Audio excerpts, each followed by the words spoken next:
Okay, we're good.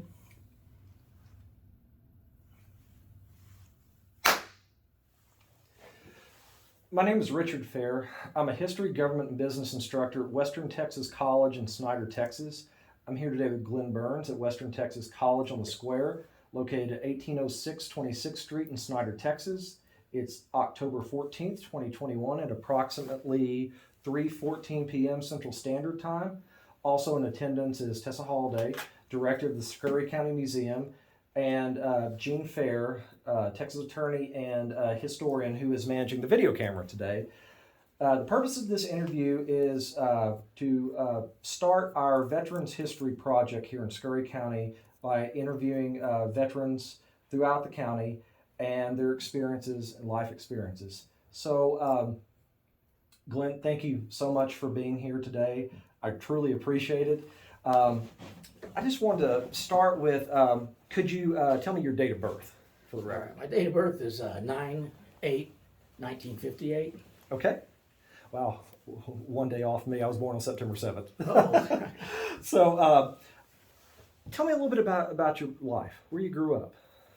I was born and raised in Wisconsin, Janesville and Milton area.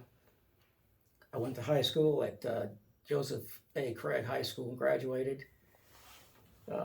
I used to be a avid duck hunter and goose hunter with my father. I had one uncle that was a MP in the military during Korea. Okay. And I had that was on my dad's side, and then on my mother's side, I had an uncle that was in the Air Force during the Korean conflict. And I really never thought much of a kid growing up, thinking about going into the Army until my senior year in high school. I had a chemistry teacher. Me and him never really got along too well, and one day I guess I pushed his wrong buttons, me and a buddy of mine, and he made the comment, "Guys like you would never put on a uniform to defend this country." And it sort of made me mad, and I was looking, I wanted to travel, I wanted to get out of the state of Wisconsin. So right after I graduated, I went down to the Army, started checking them out, checked the Navy, Air Force, Marines. I found the Army, and they told me if I brought another guy with me, I could gain rank fast. So I said, okay. So I found a buddy of mine. He liked tanks, so he wanted to go be a tank operator. So me and him, we joined up in the delayed entry program. And halfway through his basic training, they discovered he was colorblind. Oh, no. And they had to discharge him. So I still got the PFC rank, even though I brought him in. But I went ahead and I went through my basic training at Fort Leonard, Missouri. From there, I went to Fort Benning, Georgia for infantry school. Upon completion of infantry school, I stayed at Fort Benning and went to jump school. That was a 3-week course. An incident that happened at jump school, roughly when we started the class, we had over 500 students signed up to jump school. They got us that afternoon, they took us up, marched us out to the parade field, put us in the bleachers, and they said, now we're going to give you a demonstration so you guys understand a little bit about what you're going to be doing. Well, they told us to look up in the sky. We looked up in the sky and we saw 5 parachuters coming down. And they all had their chutes deployed, and the guys explained to us what's going to happen. We're all watching, and all of a sudden, one cut away. His main canopy cut it away, and he started free falling. And we're all watching him, and the instructor's talking, and he says, he's looking, he goes, okay, he should deploy his chute. He should deploy his chute. Damn it, why ain't he deploying his chute? And the guy hit the ground no more than 50 feet from where I was sitting. They brought in the MPs, secured the area off, took us away. So we went that night, and everybody's sitting in the barracks, do we really want to do this? Well, the next morning they came out, and they said, anybody that had seen the accident and does not want to jump anymore, line up over here. The line went for 2 blocks. After they got everybody processed, we were down to 200 jumpers that stayed in jump school, and I was one of them. Come to find out, the gentleman that jumped, he borrowed another person's reserve parachute. And what he didn't know was that in the reserve parachute, the D-ring you grab, when you pull it, it's pressurized and it's supposed to shoot the parachute out. Well, what happened was he had some frayed lines, and he took tape and taped them lines together. The chute never came out. So the jumping, trooper didn't stand a chance when he hit. I made my 5 jumps in jump school to get through. My first jump was the most exciting, I guess. Being up, we jumped from 1,500 feet. We got commands to stand up, hook up, we're all there. They put ROT students, TC students in front of us to jump. And it was a female lieutenant, a young lady. She was the first one in the door. Jumpmeister got her in the door, she froze. She wouldn't go. The green light's on, we're supposed to be going out the plane. She froze. He tells her, he grabs onto her and says, okay, now, I'm just going to pull you back out of the door. And she's got to hold the door and she's not letting go. And he tells her, okay, I'm going to give you your static line. He reaches over and gives her a static line. She lets go of the door. He kicks her dead smack in the rear end and out the plane she goes. She's screaming all the way down. She hits the ground, packs up her chute, and runs to get back in line, saying that was the best thing she'd ever done. That was my first experience as a paratrooper, you know. Wow. Did you ever find out exactly what happened with the paratrooper, why he didn't have a main parachute? Or he did have a main. He did. The main was open. He cut the main away. Okay. Well, basically, when you jump out of the plane, I'm getting into this now as an experience. I had personal experience with a malfunction. I was on a 141 Starlift. It's jet. We had 120 jumpers on the plane. We were doing what we called a mass tack jump, is where you jump with full combat load. And unfortunately, I got stuck with a Dragon, which is an anti-tank rocket. It gets strapped on your side. Well, regulations state you're supposed to be 6 foot to jump with it. I'm far from 6 foot. Well, how tall are you? Like I tell people, I used to be 6 foot when I started jumping, but now I'm 5'8". I'm at 5'5". So this was over my head. I did it because the sergeant told me to do it, so I did it. We got hooked up, went through all the commands. We started going to the door. Everything was going fine. I jumped out, got in my tight position. You're supposed to count to 4,000, and your chute's supposed to open. Well, I counted 1,000, 2,000, 3,000. Went to 4, and I looked up, and all I saw my chute doing was this, was wagging in the air, and I started panicking. I can hear people, other jumpers around, yelling, pull your reserve, pull your reserve. So all I could think of was to go back into my tight body position. I had my hand on my reserve, and I happened to look, and I'm coming to the bottom. One of the paratroopers that went out before me, his parachute was right there. In the back of him, which we call the apex, it's 120 yards. The material that's missing. I went through that. I hit him in the back of the head, which caused his head to go forward and broke his nose. And he was out. As I went through, I reached on, I grabbed the pin, I started to pull, and I suddenly felt a tunk, real big tunk on me. I looked, and my chute had come to, but this one was getting ready to come out. So I had to hold my rest of my jump. I had to hold the chute in with both hands until I hit the ground. I got up. I still had the ring in my hand. I still got it to this day. I gathered my chute up. I went, and the person I hit was our supply sergeant, and he was mad and all get out. He was yelling and screaming, using some words I don't think you should use this here, but he wanted to know who hit him. Who hit him? I never told him, and nobody never told him either who it was. So, how did it feel when you hit the ground after that first jump? Did that rush kind of dissipate after every jump, or was it just always just kind of there? It's always there. That first jump you make. As a matter of fact, my cousin's son became a paratrooper this year. He's in the MPs. He's now over in Vicenza, Italy, and he was we were communicating back when he's getting ready to make his first jump. I was calling him Cherry. That's what we call new jumpers and everything. And I said, "Are you go get your blood wings?" And he said, "No, they're now a court-martial offense." Well, when I went in, you got your blood wings. After you made your 5 jumps, they put your wings on. Well, there's 2 clips that go on them. And to get your blood wings, the sergeant, which they were black hats, would come up and jab them in your chest. And it'd be indentured in you, and that's your blood wings. Well, now it's a court-martial offense. You can't do that anymore because you have guys walking around like this for 2 weeks waiting for a big old bruise. But your first jump you make is great. I made jumps in Panama, all over the United States. One of my exciting ones was jumping into Panama. Tell me more about It that. is nothing. It is totally, it blows your mind because you're in the aircraft and you're looking and all you see is ocean.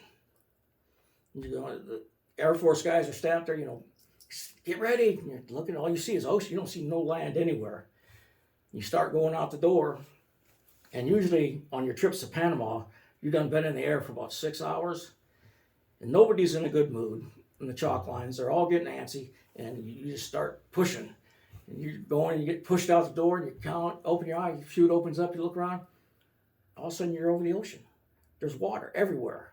You start looking and back off to your left to right, there'll be a beach. Well, as you're drifting across the open bay, there's sharks swimming in the bay below you that you can see. And that's where the Army does their warfare training, is in there. But you're looking, you're going, gosh, I don't want to hit that. Well, then you look, you got beach, and there's people waving to you out on surfing and stuff. Then you got a road, and there's a little field, a cane grass that's real high, and then the mountain. So you got a short area to hit. Well, when I jumped in, we hit that area and jumped in, gathered our chute up and everything. Me and another guy, we're trying to find our way through the elephant grass. And his name was Kip. We were walking, and we came across what we thought was a log. And so I just kicked it, went to move. It wasn't a log. It was an anaconda. It was about that big around. And Kip said, "That moved." Needless to say, you saw 2 grown men screaming, running through the elephant grass, trying to get to the deuce and a half to get loaded. And the guys are watching us up there. They said, all we're just doing is zigzags back and forth. And then they told us, "Oh yeah, we forgot to tell you guys, there's anacondas out here. There's all kinds of wildlife you got to watch for." They don't tell you that before you jump on the plane. But So how many jumps have you done in total? on my record, I have 108. 108. About 20 of those are what we called fun jumps, where it was mandatory to keep on jump status. You had to jump once every 3 months. Well, every month, on Saturday, they'd pick, you had a fun jump. You go out, you got to jump without any gear, just like skydiving.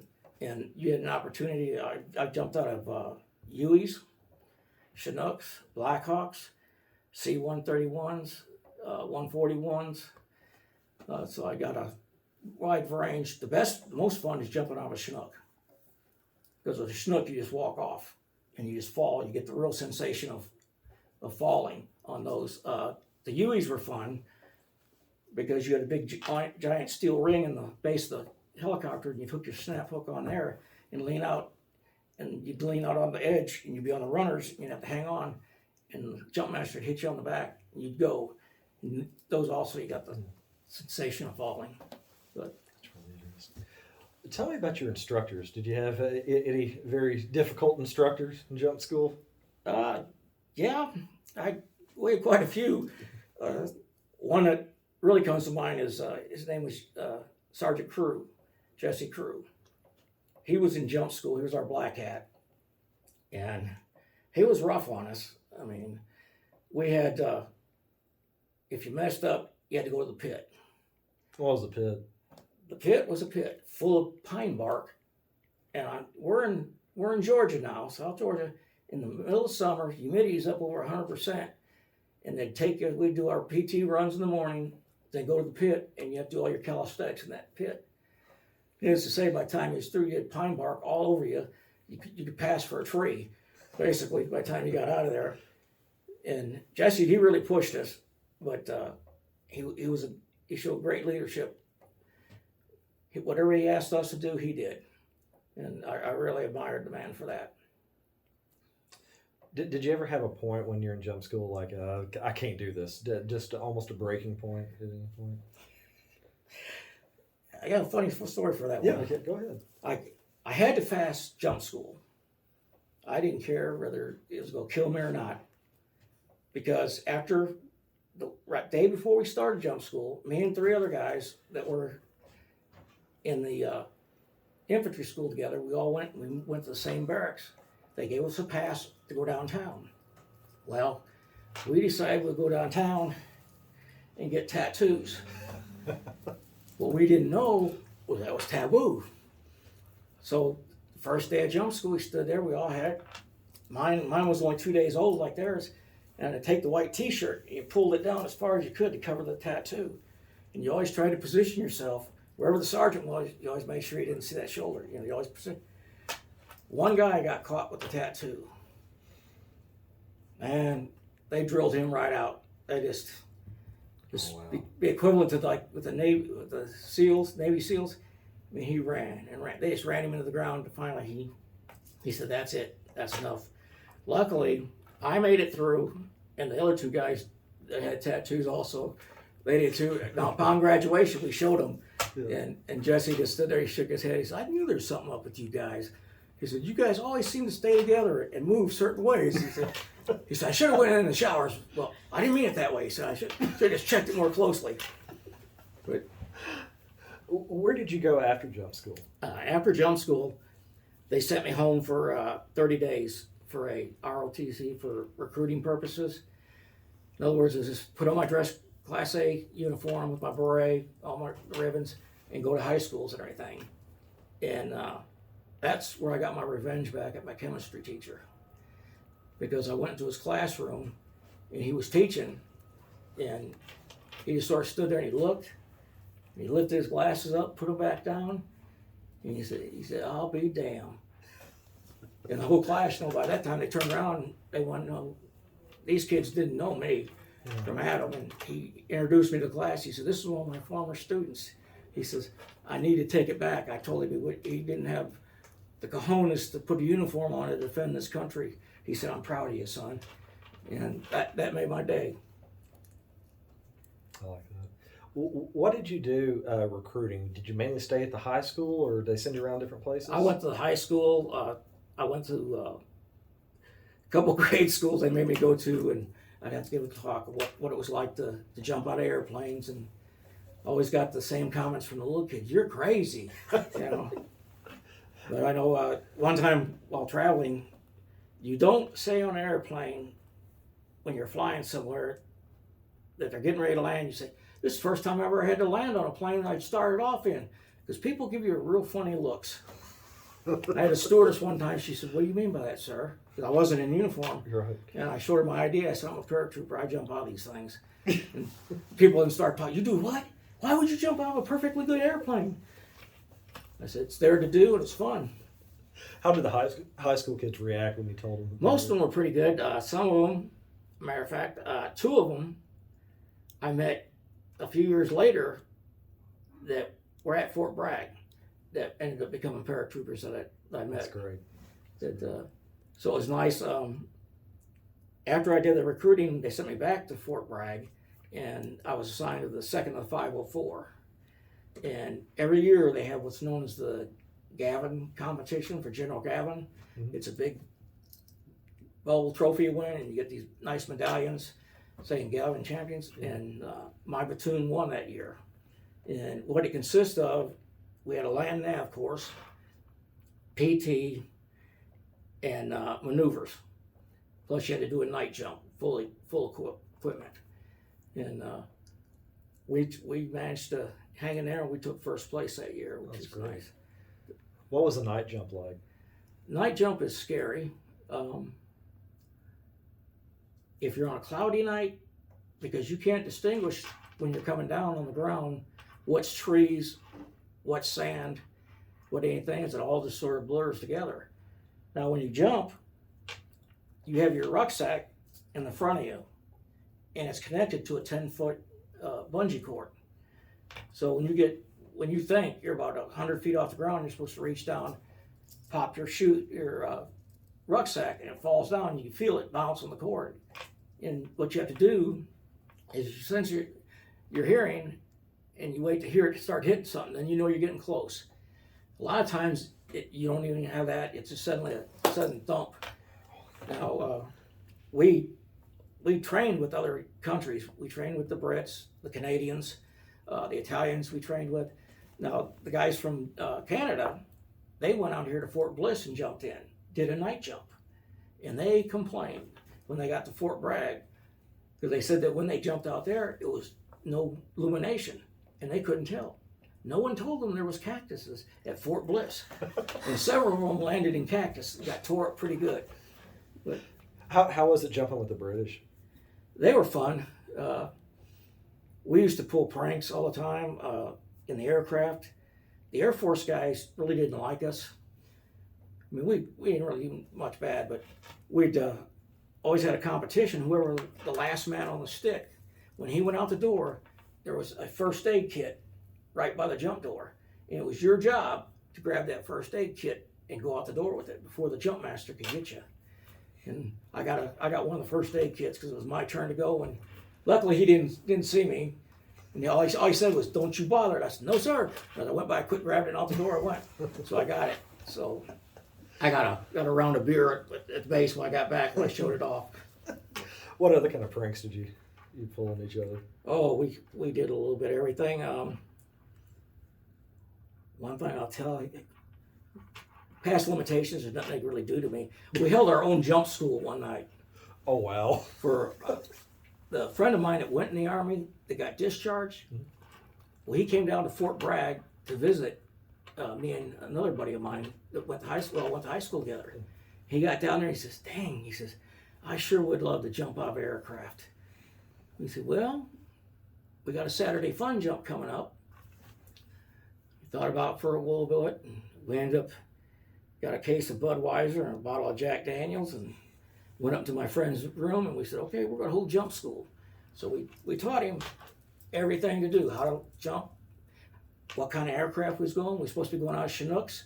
So we told him, "This is how you do it out of Chinook. You walk out." There was another guy that looked almost identical to our friend, so he gave him his military ID so he could sign in. So he got credit for the jump. Well, my buddy did it. Well, we thought we went through everything. We got there that Saturday morning, and a colonel got in front of him and was talking to him, and he sort of, yeah, civilian deal, "Dang, Joe, it's a colonel." "Oh, yeah, pretty good, sir, yeah. Hoorah!" He just stood there and looked at him. We said, "Say hoorah back." Oh, yeah, hoorah! The colonel walked off. Well, we had it spaced out where we was going to be on the same aircraft so we could sort of help him. Well, it ended up, this captain came up and butted in line, so it broke our stick up. So my one friend was on one aircraft, the other one was on this one, and I was on this one. Well, they changed. We weren't going in Chinooks. We went out of Hueys. And we'd never told him how to do a Huey. Luckily, he paid attention to the jump master. Anyways, we all jumped. We got down on the ground. We're on the DZ, waiting. We're waiting for our friend. He's not coming. I said, "Oh man, what happened?" We see a Gamma Goat ambulance heading out, and they say, "Man, somebody broke their leg." I went, "Oh crap, don't let it be him." We look out on the DZ, and we see some guy standing there, just looking around. So me and my friend, we took off across the DZ. We get there, and it's our other buddy. He's just standing there, still got his chute and everything on. We said, "Why'd you do that?" He said, "You guys didn't tell me how to take this stuff off." So he was waiting for somebody showing him how to take it off. Luckily we didn't get court-martialed for that. But, No one found out about it. no one found out about that, but he went home and started telling people, and oh man, it was all over. After that tour, I went to Korea for a year. Okay. Tell me a little bit about that. Going to a foreign country, my first foreign country, it was really mind-blowing. The living conditions. I mean, being from Wisconsin, I was used to walking down little town streets and didn't have to dodge feces and stuff being dumped out on the street because they don't have a sanitation system. The people were great.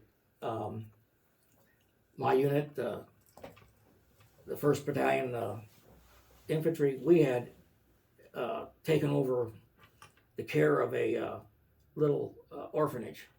And what we did was once a month we'd go down there and we'd patch their fence for them and try to help them out. And then we'd have little fundraisers to get the kids stuff and everything. So we sort of adopted that little orphanage. My battalion did. I went to the DMZ, spent 30 days up on the DMZ. That was an enlightenment trip that they tell you, they give you live ammo, everything's live when you go out on your patrols, and they tell you, whatever happens, don't shoot nobody. We don't want an international incident. Well, we went out on our first night patrol, and I was a machine gunner. We set up our ambush, which everybody knew nobody's coming down here. Well, we were mistaken. Come patrolling North Koreans. We're all sitting there waiting, and these guys are looking at you. They're no more than from here, maybe 30 feet from us. It's dark, you can see them, it's moonlit, and you see them doing this. They're waving to us. They know we're there. Well, we went back in, told them what we spotted. They said, okay, yeah, we know they're training their guys like we're training ours. Then I went to Starbase there, that's an outpost on the DMZ, where you have the large binoculars and you see into North Korea. What they love to do there was sneak up at night, and they'll tie ribbons on our fence. So every morning we had to have a group go out there and you take down the ribbons. What were the ribbons? Were they like North Korean flags? Or? No, that was from the North Koreans letting us know they were there. Oh, okay. Just sort of a little friendly reminder, you know, hey, Yeah. hey guys, we're here. Yeah. But Did you have any really close calls when you were in the DMZ? not in the DMZ. It wasn't until during the Grenada invasion. I was there for that, and we had one of our aircrafts in the Cav. I was in the 1st 17th Cav there, and what I did was I was recon. We had motorcycles that we used, and we didn't take them to. We took a couple to Grenada, but we didn't think was going to need them.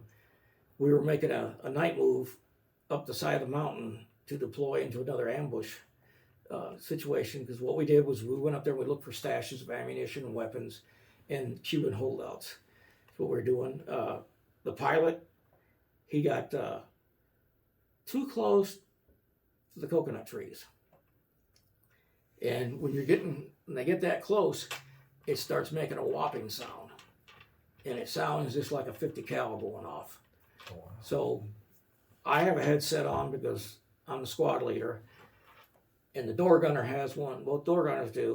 And we're sitting there and we start hearing that noise, and everybody's looking around. Well, the one door gunner opens up with the 60 firing, and the pilot makes a quick move.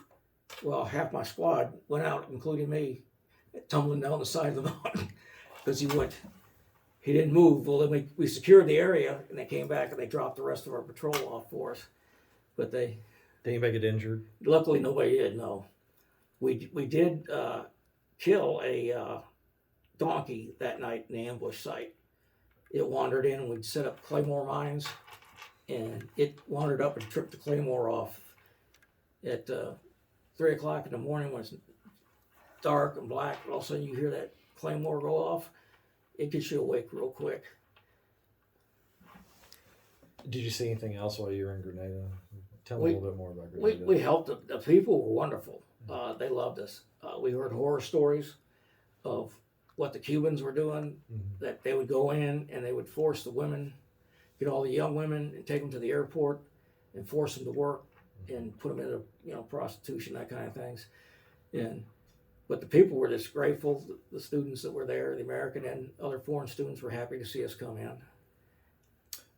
Did you see any Cubans ever trying to get into infiltrate into the population there in Grenada?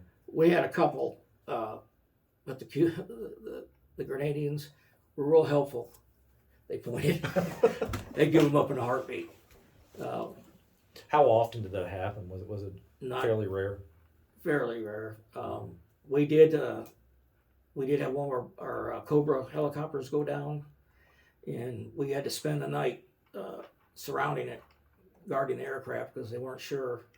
And it was sort of comical because we had villagers coming up giving us food, thanking us for being there. What happened with the helicopter? It was an engine malfunction. Okay. They came in, our mechanics, we set up a perimeter, they fixed it, and they were able to fly it back off. Anything eventful happened that night while you were there? No, it's mainly watching the kids because those little kids were fearless. You weren't really sure. Everybody down there, the kids carried a machete, and they'd bring us coconuts. And they'd say, "You want a coconut?" We say, "Okay, yeah, sure." Well, they'd a few whacks, and they'd have that coconut down. And they'd make us cups. I got a little cup one kid made for me at the house still that they just made all kinds of knickknacks for us. My wife, we got the little R&R. I went and bought, got her some nice perfume and stuff that was made right there on the island. Mm-hmm. And now I understand they have a sandals there, resort. So one of these days I'd like to go back and go to Grenada just to see how well it's coming along. Just overall, you felt like the people there were very welcoming to Yes. U.S. forces. They were. Even the Koreans were very, very friendly, and they wanted us there. I mean, it made you feel good about being there. And how long were you there in total? Let's see. I think I got back to the States December 22nd, 83. We got out. Yeah, and you have any just really good memories of there? Just any in particular you want to share about being in Grenada? The friendships that I made with other soldiers that I knew through the years. Do you still keep up with them today? Some of them do. I got one friend of mine he lives up in Michigan. He saved my life, literally. I mean, in a training exercise with the CAV, we had KZ 400s motorcycles, and our job was to go out and find DZs for our helicopters to land safely. Mm-hmm. Well, it was a training mission. Nothing's supposed to go wrong on a training mission. Well, we were on patrol and we got hit by aggressors. We call them the enemy patrol. Well, standard procedures for on our motorcycle squad is you try to outrun them. Well, I turned around and started heading back up one hill, and David went down the other. I could see in my mirror they had him off his motorcycle and had knives to his throat and everything else. So I wanted to get back to the rest of the patrol to get them to get back. As I started up the hill, soldiers started coming out of the woodwork, throwing stuff at me. I had a guy throw a M60 tripod at the motorcycle. It hit the gas tank. Luckily, it didn't hit my knees or anything. Just as I got to the top, there was one soldier standing in the middle of the road that I needed to get around. So I just gunned it, swerved to go around him. When I did, he decided he was going to hit me with the butt of his M16 rifle on my hand. Well, what he did was, from this finger, this is the only finger I had straight, all of these were laying straight down from breaking. He broke the hand. Well, Dave was a medic, EMT back home, and he came running up there to see about me. Well, one of the guys grabbed my hand, and he yanked the glove off. So I said, I have no feeling. Mm-hmm. Well, that's what they should have done, because when that whole section fell, I went into shock. And David was able to keep me awake and get me to the emergency field hospital. But what happened there was, they had a mock C-130 accident, and they were bringing these guys in with fake burns and everything else. And David took me in. He brought me to the captain that was in charge. He said, my sergeant here, they broke his hand. He said, well, let me see it. And I held my hand up, and these fingers, like I said, were dangling down. She said, my gosh, that's the best moulage kid I've ever seen. And she reached up and grabbed it. When she did, I passed out. From what David said, I said a few choice words to her on my way down. Because when I woke up, she was apologizing to me, and she said, we got to give you morphine. Well, they gave me morphine, and I was out. I was going out for 2 days.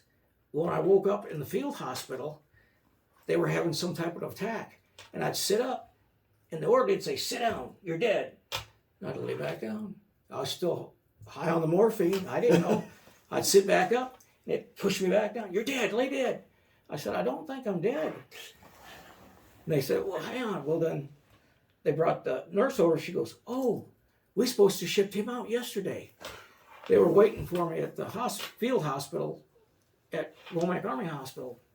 Well, in the meantime, they called my wife, Jean, who was 8 months pregnant with our son, and my supervisor calls and she answers the phone and he says, "Where's Sergeant Burns? Is he there?" And she said, "Well, who are you?" He said, "I'm your supervisor, Captain Sullivan." "Well, if you are, you know where he's at." He goes, "He's not there with you?" And she goes, "Well, like I said, you should know where he's at. I'll call you back, ma'am." In the meantime, he called. They started making calls and found out I was still at that field hospital, 30 miles from Fort Bragg. So then they put me in a Gamma Goat and took me to the hospital, dropped me off at the main door. And I'm still in camouflage. I got my weapon, everything on. And I go in, and the lady at the reception desk sees me. She says, takes my paperwork. She says, "Have a seat." So I'm sitting down. My wife comes in. She's pregnant, sits down next to me. She's looking at me. Well, my bones had spurted through the hand, and there's bleed. It was blood on the floor.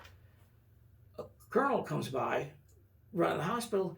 He says, "Soldier, what are you doing bleeding on my floor?" Well, I looked up, and he saw my face, and he said, "How long have you been here, soldier?" And I told him, went over to that lady, and he goes, "Why isn't the soldier being seen yet?" And she says, "Well, his paperwork's here somewhere." It fell on the floor. Needless to say, she got a royal chewing from the colonel, and he personally took me and my wife back there to a civilian doctor, which fixed my hand up pretty good. I still got some problems with it, but he did a great job on it. What all did they do? They had to do surgery on you? With him, luckily, no. By the time they got me in there, my hand was 3 times as big as it is, and he was afraid to do surgery. So what he did was he took an x-ray, held it up, and took this long needle and started setting the bones back in my hand. And I was sitting there watching doing it, and he was sort of funny because he sat there, he told my wife, she goes, "You might want to cover your ears." And he goes, "No, he's in as much pain now as you will be in a couple days." And she goes, "I don't think so." But he started moving the bones, and you could hear them pop and crack, and then took another x-ray, and they got them all back in there. And what I have a problem with now is I can't hold on to things real good with this hand. And after I got cleared to go back to jumping with the T10 parachutes we have, I had a difficult time. I couldn't grab it. I had to use both hands to pull down. So my last year in the military, I was spent as MP because I had to come off jump status. I hated to do that, but I was afraid I was going to hurt myself or somebody else. How long was the recovery for your hand? It was 6 months. 6 months. I got pictures of me holding our son with my big old cast on my hand. So you were on light duty for that 6 months? Yeah, I was on light duty for that. And then after that, I did a little bit of training with the ROTC from Virginia Tech. They had come down. We had a incident. We were doing live grenade throwing, and I had a female lieutenant come in. Well, she wasn't really a lieutenant. She was a freshman in college. We went through the whole procedure, telling her how to hold the grenade, grab it, how to pull the pin, when to release it, and when to throw it. We gave her a practice one. She did great. I gave her the live one, and you see the beads of sweat building up on her forehead. And I said, "Are you okay?" And she said, "Yes, Sergeant, I'm fine." I said, "Okay, just do what I told you, and we'll be good to go."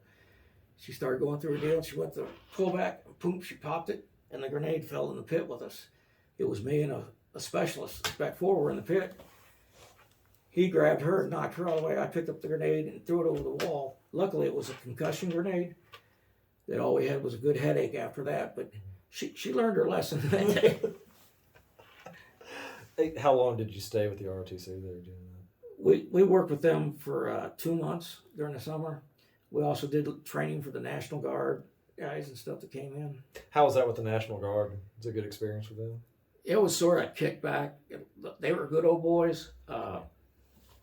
It's sort of bad when you set up an ambush for them, they walk right into it, and you kill them all, and they stand there, "Dang, that's the best ambush I ever seen. Guys, you're not getting the point here. You're not supposed to walk into the ambush." Most of them were real good guys, so a lot of them were vets. A lot of them were vets from Vietnam. And I mean, that's who I learned a lot of my stuff from. My wife, she worked with the Special Warfare Center there, and I got to know quite a few of the SF guys, and they helped me out quite a bit on survival tactics and different things that really paid off. What all did you learn the survival tactics from? Well, I learned how to eat a chicken, raw chicken. That was one of the big part of the SF training was they take you out on a land nam course, they give you a little chicken, and it's a little banty hen, no bigger than your hand, and you got to keep it alive and run this obstacle course, which is about, it's a 2 to 3 day obstacle course. You can't get caught or you go all the way back to the beginning, you got to start all over again. So I made it all the way to the end, and it came time to eat the chicken, and I didn't think I was ever going to eat chicken again. I built my little fire, got it going, cooked it about half raw, and ate it. And boy, after not eating for 3 days, that was the best tasting chicken I ever made. And you said after you respect you went to being an MP, right? Yes. How long did you do that? I was there for about 8 months. About 8 months. Okay. What was that experience like as compared to jumping? They also jumped there, but it wasn't mandatory to jump. They're basically the ground crew. I liked it. It was fun. It was exciting. We did the security for the base, the housing area, and all that. We dealt with drunks, family disturbances, all that stuff. We had a dog handler that stayed with us. She was from Georgia, very petite little girl. I shouldn't say little girl, young lady. And she had a German Shepherd they called King, that he sat as high as this table, and he had a big mange that made him look like a lion. And I seen her more than once walk into a bar fight on post, and grown men would just stand there at attention and let her walk through with that dog. There was one time it was called the Latino Club on post. Anybody go? Well, they were fighting in the parking lot. She showed up, and one young soldier was mouthing off to her, and he was pretty well sauced, and we're telling him to be quiet, he's not obeying orders or nothing else. King walks up and sits in front of her, and he's right at the right level. He starts nudging him in his area. That got his attention real quick. I never seen a man turn pale so fast. So I learned a great respect for military dogs and police dogs. Was the dog trained primarily as a bite dog, or did it do narcotics too? It was a attack dog, Okay. mainly used on Fort Bragg for the MPs if they had a situation they needed it. We had a drunk get away from us one night, jumped through the window, broke the window, and ran onto the golf course and hid in some bushes. We surrounded the bush, and we told him we're going to release the dog, and he just kept saying, "Do it, do it! I ain't afraid, I ain't afraid." Release King. King went in there, and you heard him growling, and heard 2 snaps, and you heard a guy crying, "Get him off me, get him off me."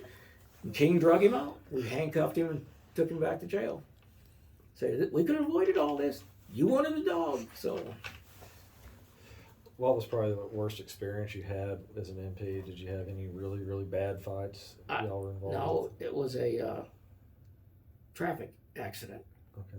Okay. I was the first one on scene. They were having a unit party, which was common at Fort Bragg. When they come out of the field, they'd have a big beer bash for the guys and everything. Well, this young man was 20. He got in his pickup and was going to get his girlfriend. He didn't, when he pulled out of the parking lot onto the main highway, he didn't check it, or he just didn't see it. He was hit by a dump truck. And since I was first on scene, when the medics arrived, I had to crawl in the cab of the truck, and we tried to revive him, and he was gone. We were getting ready to pronounce him dead, and the company commander showed up and said, "Keep going." Well, we got him in the back of the ambulance, and from the ambulance all the way back to Womack Army Hospital, in the emergency room, I was the one doing the suction. And the doctors, they said, "Why'd you bring him in here? This young man, there was no chance of ever saving him." it was a waste of a life. And unfortunately, as an MP, I've seen that several times with guys that would get on motorcycles.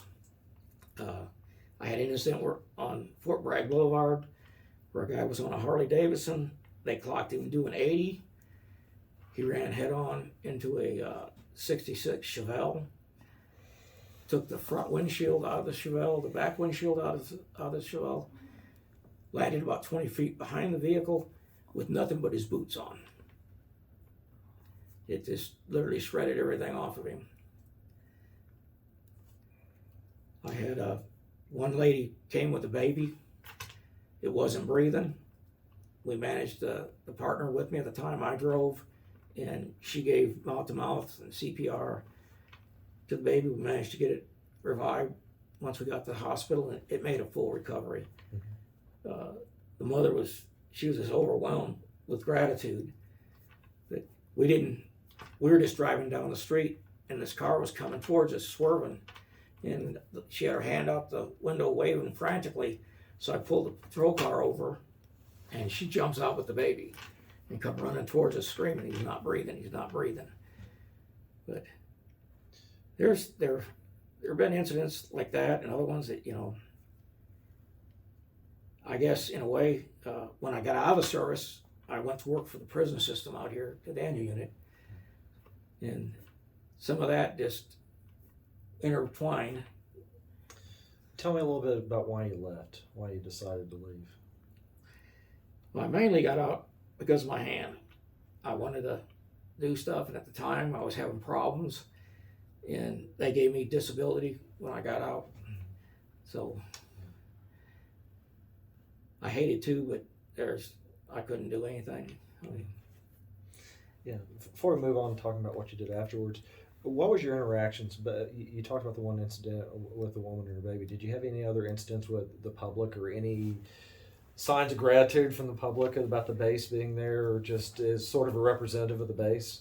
Fort Bragg is unique base. It's the community outside it. They love the military.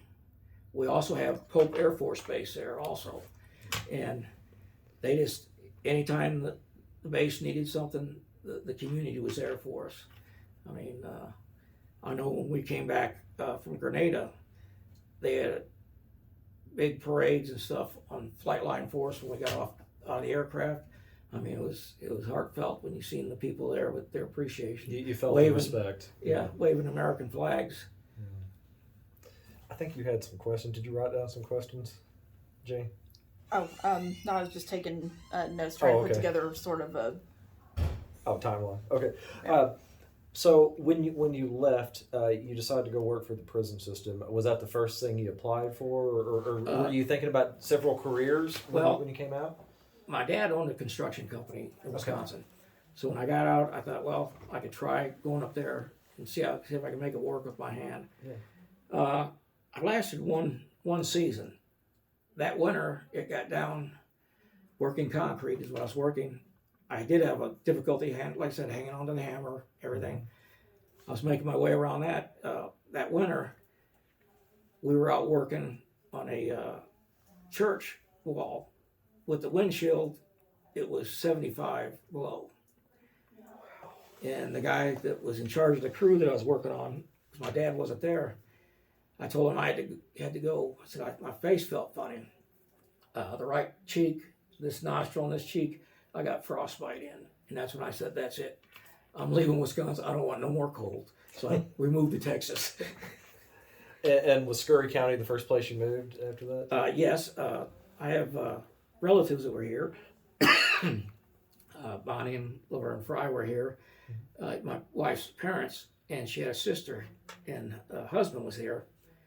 I was supposed to go to Amarillo, and they came. I did my training down at Gatesville, and one of the guys came down there from the Daniel unit and said, "Man, we're shorthanded up at the Daniel unit." And I said, "Really?" I said, "I'm supposed to go to Amarillo." He said, "Well, put a request in to go to Snyder." So I did, and luckily they accepted me here in Snyder, so I didn't have to go up to Amarillo. And that was a big climate change for you from coming from Wisconsin. Oh, yeah. How was it like that first year adjusting here? It From it that? was hard for me because I left in January. As a matter of fact, well, first week of February is when I left Wisconsin. The day I left, I had to go out and dig my car out of a snowdrift that completely covered the car. And I had pictures of that, and I brought down here. When I got down to Gatesville, I said, well, what's the weather like in Wisconsin? Here you go.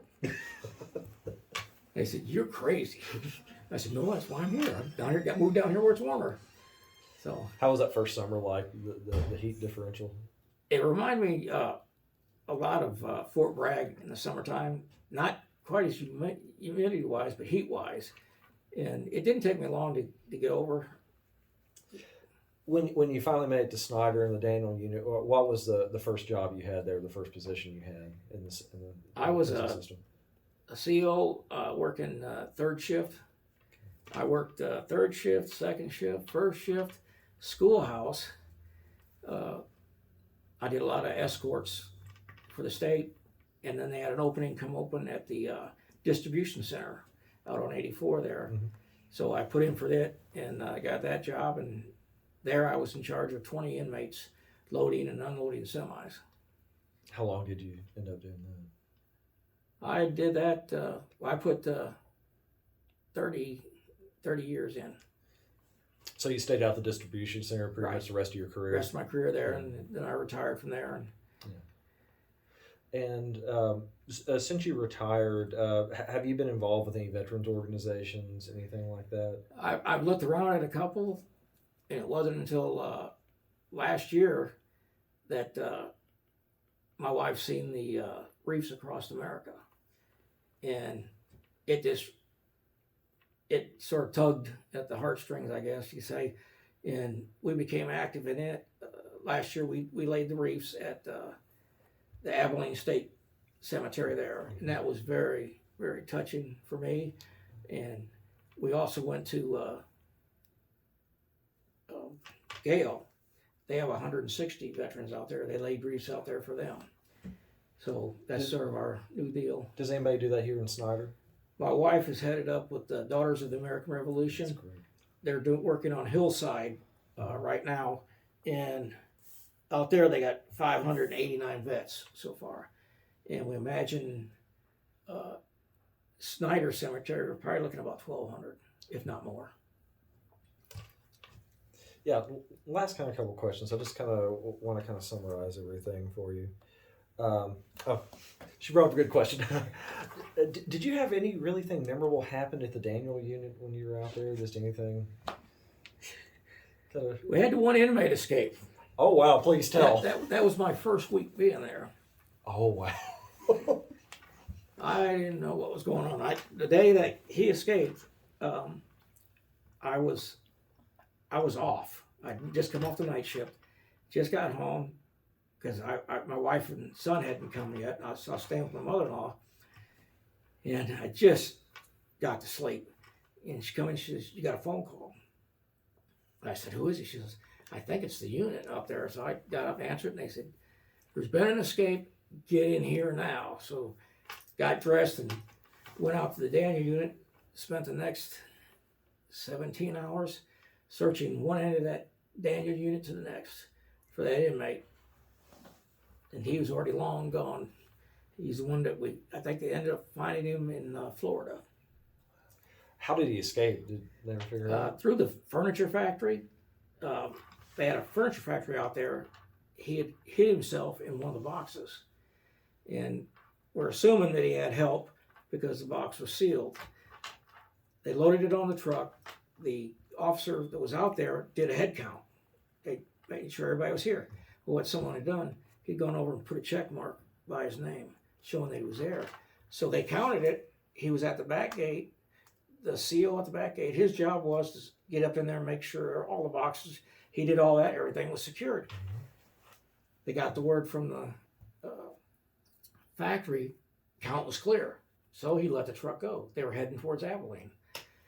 Somewhere between here and Abilene, he got out. They found the trailer was on the other side of Abilene because it was going south to Gatesville. and they discovered a hole had been cut in the top of the trailer. And that's how he got out. He'd taken him some stuff to cut a hole, and he cut a hole, got out, and his girlfriend from Big Springs picked him up, and they headed to Florida. What year was this? Do you recall? 89, 90 was my Okay. first year. Warden Woods was the warden there, and he was mad. He swore he'd get him, and he did. Yeah. The day they arrested him in Florida, Warden Woods flew down with Billingsley, I think his name. Yeah, from the Rangers. They both went down, got him, and brought him back. And he made sure, Warden Woods made sure that they had the whole rec yard full of inmates. And they walked parading him from one end of the rec yard all the way to lockup to show everybody that he got him. How long was Warden Woods there? Oh gosh, he was there for quite a while. I couldn't give you the year wise. I know when I was out there, they went through 5 wardens after Warden Woods. So Anything interesting about any of the ones that came after him? Any kind of cultural differences you saw about what happened? no, well, yeah, oh yeah, big cultural difference Yeah. when what was her name? Wilhelmina. When she came, the whole state was going through problems with the inmates. As far as you had to watch what you called them. We always called them inmates. They wanted to be called convicts. Well, they came up with this new idea. We'll call them patients. That didn't work. So then they ended up coming up with clients, and then ended up going. You just called them inmates. But they were starting to get around where, as a CO, you had to really watch yourself because they'd pull all kinds of stunts on you. I had one that it was count time. I called count time. I told him, we had to lock the doors, so I was going by cell, and he was just stood up at his bunk, and I said, it's count time. And I went to shut the door. Just as I shut the door, he runs into it. And he starts calling me every name in the book that I hit him with the door and all this. I said, just be quiet, and I'll get to you later. So I went around, I did all my counting and everything, and he was quiet, didn't say anything. That evening, before I got off shift, the lieutenant calls me over to line control, and he says, inmate so-and-so said you hit him. I said, I never hit him. Well, come on, if you hit him, that's all right, just fess up to it. I said, no. I said, I didn't hit him. I said, matter of fact, I told him count time. He was on his bunk. I said, as I shut the door, he ran into it. Well, they were going to charge me with assaulting an inmate. And he was really throwing a fit about it. And I had no witnesses. It's his word against mine. And I stuck to my story the whole way through. And I guess I believe in karma. Because about 2 weeks after this, his mother and brother came to see him. And you'll never guess where he was from. Fort Bragg, North Carolina. His mom, they lived in Fayetteville. And I was working visitation, and I brought him in. And when you work visitation, you take all their information, you make sure they're on the card and everything. And that's when I seen Fayetteville, North Carolina. So I started to have a conversation with his mother and his brother, and they're real nice. And mother looked at me sort of funny, and she said, what's your name? Because I had my name tag on. I said, Burns. Did you ever run in with my son? Yes, ma'am. She said, okay. She says, no problem. She says, I don't believe anything my son says. She says, he does drugs. Don't listen to him. Well, they brought him in to the visitation room, and bless her heart, he came over to give her a hug. She put her hand out, stopped him. She said, you owe that gentleman an apology. You better give it to him right now. She said, we've been talking to him. He's from Fayetteville, North Carolina, too. And she says, he don't play that game. He stood there and he apologized, and all the inmates were chuckling behind him. And I said, oh, okay. I thanked her, thanked him, went on. And when she left, she said, if you have any problems with him, you get a hold of us. I said, yes, ma'am, I will. The power of mom in prison. Did you ever have any close calls when you worked there? Any kind of scary incidents happen? Yeah, we were on a transport. We had to take an inmate. His father was dying, and he was a gang member in Austin. And it was just me and another officer. That's all. And what we had one handgun with 6 rounds and a nightstick. What kind of handgun were y'all carrying at the time? They carried the old 38s. Okay. So Rugers. yeah, Oh, Ruger 38s. Okay. we got down there to Austin at the hospital, and we pull up. We're in the state van with the bars and everything on it. There's a large group of Hispanics standing there, and the other officer with me, he says, "You think we're having problems?" There are about 30 of them standing there, and I said, "I don't know." Because come to find out, the guy we got is their head honcho, and we told him, he only had 2 months left to do on a sentence. And we explained to him, anything happens, you ain't getting out of here. So we open the van up, and they all start coming towards us. And he put his hand up, because we still had him shackled, and told him, "Nope." He said, "Don't screw this up for me. I got to see my daddy before he dies." He said, "Leave these guys alone." And all the store stood there and looked at us. And we went and took him up, and he got to visit with his dying father before when we got ready to leave. They were all still sitting there waiting for him. We thought, oh, here we go for sure. The hospital had already called security. Their security guys were out there. Yeah. And he told us, he said, "They're not going to bother you guys." He said, "Don't worry about it." He said, they'll leave you alone." We got him back in the van and took it. First thing we got back, Warden Woods was there. He says, "How was it?" And we said, "Well, a little hairy." He said, "Yeah." He said, "I got a phone call from the hospital saying that they don't." He said, "I'm sort of concerned with you guys." I said, "Well, next time you send us, at least give us a rifle to go with us." I said, "It's a little not intimidating standing with a little nightstick when you don't know what these other guys have." Wow. About what year was that? That was in 1999. Okay. So kind of winding up this here. I just want to ask you a couple kind of open-ended questions. Do you feel like your military experience helped influence how you think about war in the military in general today? Has your own personal experience influenced how you've seen the military progress over time? When I first got into the military, it was the Carter administration. And I don't care what anybody tells you, with each administration comes in, there's always changes. Mm-hmm. When Carter got in, we had no ammo to go to the rifle range. There was no money for fuel for aircraft, so we didn't get to jump a lot while he was in. When Reagan took over, and we had what we called buku ammo to fire. We got to go to the range and qualify all the time. Started to get to go on maneuvers again, live fires. We got to jump all the time, and the equipment was better. And that was the time frame that they phased out the Huey helicopters, and they brought in the Blackhawks, which we used to call them the Cadillac. And you got to ride in them because they were so comfortable, nice to ride. Was that in the same era that they phased out the 1911 and went to the M9? Yep. Did you ever get any sort of impressions on how people felt about that, going from the 45 to a 9mm like that? At first, I wasn't sure, but when I went to the range for the first time with a 9mm, I loved it. It was so much easier. With the 45, you had a hellacious kick to it when you shot it. You really had to hang on to it.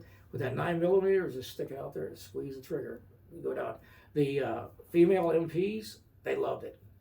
And everybody I knew, we loved it. Even the infantry guys, because it was lighter, where the assistant machine gunners, excuse me, you had to carry the old 45. That was your sidearm. Because you carried all the ammo for the 60, that was your sidearm. And then when they went to the 9mm, oh geez, that was like nothing was there on your hip anymore. Did you ever see any pushback on that at all? None. It went over real well. Okay. Last couple questions. Do you feel like serving it sort of changed the trajectory of your life in a way for the better? I think it has. When my son got older and started scouting, I jumped in. I was a Boy Scout when I was a kid, decades ago. But I started out, I thought, well, I'll help them. So I became a scout leader. I did the Cub Scout thing, the Weeblos, all the way up to the Boy Scouts, and got my son and several of my guys Eagle Scouts. My son, I was proud, he got his. He went on to graduate from Texas Tech. He's working out at WTC now. You all know him. I had 3 other young men that managed to get their Eagles, and all 3 of them went in the service. That's great. I got 2 of them are still in the service. One's in the 82nd still, and the other one's an officer. And last time I heard from his daddy before he moved, he was at Fort Bliss. So I enjoyed working with those young men, and when we go camping, the first thing they want to know is they want to hear war stories. What'd you do this? So I mean, we did our land nav like we did in the military, and they loved it. Yeah. You know, and they just seemed to kick on, and it was fun. So, last question before I'm just going to open it up for anything I haven't covered that you want to cover. We're doing this project for Veterans Day, and one of our goals is to ensure future generations know about the sacrifices our veterans have made. So I'm just going to throw this out there to you. What does Veterans Day mean to you? Before I ever became a veteran, it was just another holiday. Once I became a veteran, and I understood the sacrifice that these men have put in, and I hate to see anybody badmouth any military. I tell my wife, if it came to it tomorrow, I'd grab a weapon and help defend this country, because that's what I believe in. Everybody's got the God-given rights, and I think with youth today, and I blame it on the media, technology with cell phones, I grew up in an era when we didn't have cell phones, and my son used to say, well, how'd grandma get you home? Well, we knew when the street lights came on, you got home. That was time to go home and go to bed. And when I go to the cemetery and I start to read the headstones, and a lot of them, they're very unique. I recommend it to anybody if you get a chance to go out and read some of these, because some of them will tell what combat missions they've flown, how many medals they have. Just some of the guys out here at Hillside, there's one gentleman that has 5 Bronze Stars. And I try to wrap my mind around, 5 of them, and he's got Purple Hearts to go along with them. So this guy is a hero, and unfortunately, nobody knows anything about it. And I see with Vietnam, I had friends of mine who lost brothers that I remember when they came home, it was sort of taboo to talk about it. And now I think, what those guys have done, and especially after working with Special Forces and with the connections my wife had, their Special Warfare Center, those guys were invaluable. You can't replace them with their knowledge they have. And I see that as today with a lot of veterans. These guys are getting out. They have the discipline. They got to go get them to get anything done. And I think we just overlook them.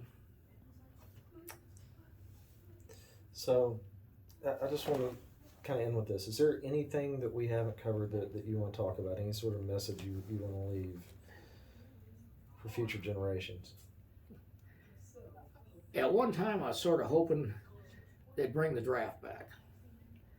But I know that's not going to happen. But I think any young person that's between the ages of 18 and 25, if you're stumbling, trying to find your way, where to go in life, give the military a try. It's not all out like it is in the movies where, well, sort of sometimes.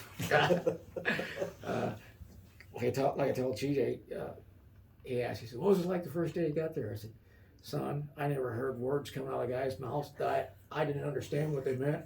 All I knew is it meant get off the bus.